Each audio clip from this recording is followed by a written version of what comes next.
ریما خان جو تھیں انہوں نے مجھے یاد ہے کہ فلمز میں آئیں اور ان کی بلندی اگر میں غلطی نہیں کر رہا ان کی آتے شروع میں بہت سپر ہٹ فلم تھی. تو ریما خان بھی انہوں نے جوائن کیا ہے اور ان کا سوال آپ کے لیے. بہت شکریہ سلمان. اعوذ باللہ من الشیطان الرجیم بسم اللہ الرحمن الرحیم. السلام علیکم خان صاحب.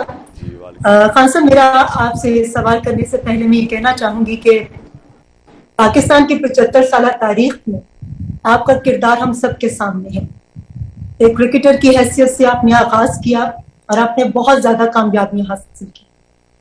اس کے بعد ایک پولیٹیشین کی حیثیت سے بھی آپ جب اس فیلڈ کے اندر آئے تو بھی آپ کا کردار ہمارے سامنے ہے. جو ہمیں سب سے زیادہ عام بات نظر آئی کہ آپ کے قول و فعل میں کوئی تضاد نہیں ہے. آپ نے شہرت اور پیسے کو بہت چھوٹی عمر میں دیکھا تو اس کا کوئی لالچ آپ کے اندر نہیں تھا. آج جس مقام پر آپ کھڑے ہیں میں آپ سے یہ سوال کرنا چاہوں گی کہ آپ دریا کے الٹے رخ اکیلے چل رہے ہیں. اتنی بڑی بڑی بیرونی طاقتوں دیوار کی طرح کھڑے ہو کر گزشتہ 40-45 سالوں سے سب کانٹیننٹ کے اندر جن ممالک کو ہم ایڈز دیتے تھے آج ہم ان سے ایڈز لیتے ہیں. ہم سٹونج ایرا کی طرف واپس چلے گئے ہیں. تو میں آپ سے یہ پوچھنا چاہوں گی کہ آپ بیرونی طاقتوں سے بے خوف ہو کر صرف خدا پر اپنے ایمان اور یقین کے ساتھ تن تنہا کیسے آنے والے وقتوں میں پاکستان کو ترقی کی منازل کی طرف لے کر جائیں گے؟ دیکھیں ریما، میں آپ کو ایک بات بتاؤں. ہمارے بدقسمتی سے میں نے اپنی ساری زندگی میں دیکھا، کرکٹ میں میں نے دیکھا، پھر کرکٹ کے بعد بھی میں نے لوگوں کو دیکھا، کیونکہ مجھے اللہ نے وہ کرکٹ میں اس سٹیج پہ لے کے گیا جو بڑے کم کرکٹرز پہنچتے ہیں، اور ہمارے ملک میں تو شاید ایک دو ہی کھلاڑی وہاں پہنچے ہوں.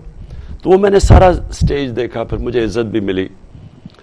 پھر میں جب اس کے بعد نکلا تو تب بھی میں بڑے مختلف قسم، کیونکہ میں نے ایک دم بجائے کرکٹ میں رہنے کے میں نے ایک نئی زندگی، ہاسپٹل بنانا اور فنڈ ریزنگ، پھر اس کے بعد پالیٹکس تیسری میری زندگی تھی. تو میں ساری وقت لوگوں کو ملتا رہا مختلف قسم کے. دیکھیں میں آپ کو ایک بات بتاتا ہوں، اللہ نے انسان کو اشرف المخلوقات بنایا.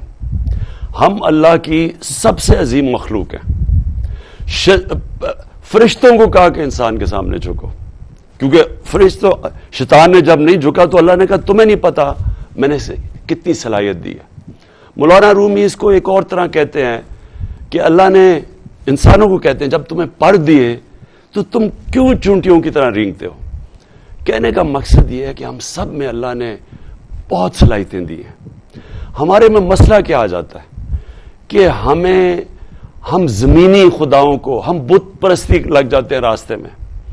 ہم خوف کا بت پوجا کرنا شروع کر دیتے ہیں کہ مجھے کوئی ذلیل کر دے گا، میں فیل ہو جاؤں گا، مجھے کوئی مار دے گا، مجھے میری رزق، میری نوکری چلی جائے گی. یہ سارے جو یہ خوف کا بت ہے یہ انسان کو روک دیتا ہے اپنی مقام پہ پہنچنے کے، اپنی خوف کے پیچھے. تو ہمارے نبی صلی اللہ علیہ وسلم جو ایک ہمیں اللہ کا حکم ہے کہ ان کی زندگی سے سیکھو، تو وہ بھی تو ایک، ہم نے ان کی زندگی سے کیا سیکھا؟ وہ انسان جو صادق اور امین تھا 40 سال، وہ صرف 10 سال، جب 40 سال کے بعد ان کو نبوت ملی، 10 سال صرف 40 لوگ مسلمان ہوئے تھے. ہر قسم کی مشکل ان کو اٹھانی پڑی. تو اللہ نے ہمیں ان کی زندگی سے کیا سکھایا کہ انسان کے ہاتھ میں صرف انہوں نے نیت اور کوشش دی ہے. اللہ کا جب فیصلہ ہوتا تو جب 13 سال کے بعد وہ مدینہ کی ریاست سنبھالی تو دیکھتے دیکھتے انہوں نے دنیا کی تاریخ ہی بدل ڈالی. یعنی کسی انسان نے وہ نہیں کیا جو انہوں نے اس 10 سال میں کر کے، یعنی دنیا میں وہ انقلاب آیا جس کی کوئی مثال ہی نہیں ہے.